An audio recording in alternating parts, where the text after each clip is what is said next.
Didier Divorne, pour les automobilistes qui empruntent Renon, surtout pour les gens qui sont en transit à Renon, il y aura de gros changements au niveau du trafic aussi.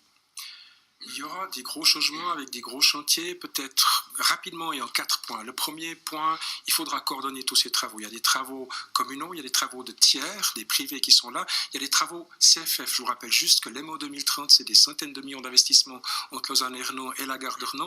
Donc il s'agira de faire une coordination de ces travaux. Deuxième point, itinéraire de délestage. Il s'agira de discuter avec les communes voisines, de voir comment est-ce qu'on peut idéalement faire circuler les voitures, délester, de façon à avoir à Renon qui arrive ou à Renon qui part, que les gens qui sont concernés par Renon, plus de trafic ou le moins possible de trafic de transit. Et ça, c'est une discussion politique qu'il faudra mener avec les communes. Il faudra, ça ne devrait pas déjà être fait aujourd'hui vu que les chantiers arrivent?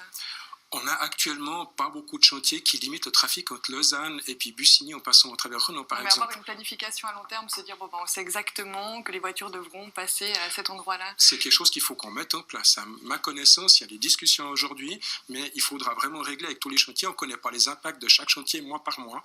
Et plus on avance dans les chantiers, plus il faut faire une planification fine pour arriver à délester et d'avoir vraiment plus de transit de Renon. Troisième point, c'est toute l'information à la population, une information qu'on fait par les canaux habituels avec le Carrefour Info, qui est entre guillemets un tout ménage, par les médias. Je compte bien sur les médias et les 24 heures a déjà montré de l'intérêt aussi par rapport à tous ces grands travaux. Je pense qu'il y a de l'information à faire. Le quatrième point.